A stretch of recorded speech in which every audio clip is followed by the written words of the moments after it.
Most people are not going to watch this video and they're not going to like what I have to say because they don't actually care about freedom. They claim to care about freedom. They claim to care about American independence, but they actually don't. A quote from Mark Twain says, "Look at the tyranny of party, at what is called party allegiance, party loyalty, a snare invented by designing men for selfish purposes, and which turns voters into chattels, slaves, rabbits, and all the while their masters, and they themselves are shouting rubbish about liberty, independence, freedom of opinion, freedom of speech, honestly unconscious of the fantastic contradiction, and forgetting or ignoring that their fathers in the churches shouted the same blasphemies a generation earlier when they were closing their doors against the hunted slave, beating his handful of humane defenders with Bible text and billies, and pocketing the insults nad licking the shoes of his southern master."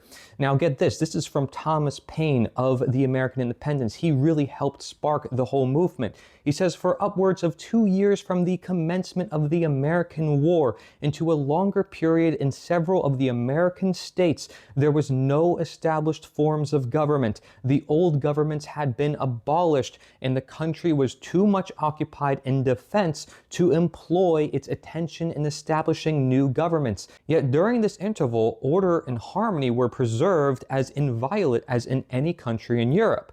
There is a natural aptness in man, and more so in society, because it embraces a greater variety of abilities and resource to accommodate itself to whatever situation it is in. The instant formal government is abolished, society begins to act. A general association takes place, and common interest produces common security. This is voluntarism. It's considered anarchism, but here you have an American founding father talking about it. I have a whole article with more quotes from this, but Benjamin Franklin said, "Any society that is willing to give up a little liberty to gain a little security will deserve neither and lose both."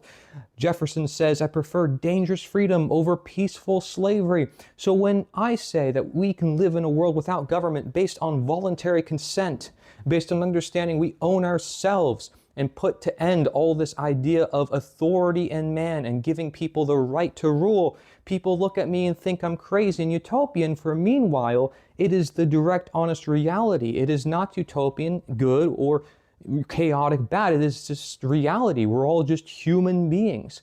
See, George Fitzhugh, a leading pro-slavery advocate in the 1800s, said, "No wonder the abolitionists, those who want to end slavery, loved to quote the Declaration of Independence. Its precepts are wholly at war with slavery and equally at war with all government, all subordination, all order." He's equating government with order and freedom with chaos. He says life and liberty are not inalienable. Jefferson, in sum, was the architect of ruin, the inaugurator of anarchy. So here you have a pro-slavery advocate leading in a nation saying that government is slavery and that freedom is basically a false concept and it's anarchy. And what does the Declaration of Independence say? It says whenever any form of government becomes destructive to these ends it describes, it is the right of the people to alter or abolish it, to abolish it. And you want to know a text that's more powerful than the Declaration of Independence that you're never going to be taught? Look up the Declaration of Sentiments by William Lloyd Garrison. He was a leading abolitionist, and there's a reason why George Fitzhugh and the pro-slavery advocates were pushing the government alongside slavery, because they're one and the same in history.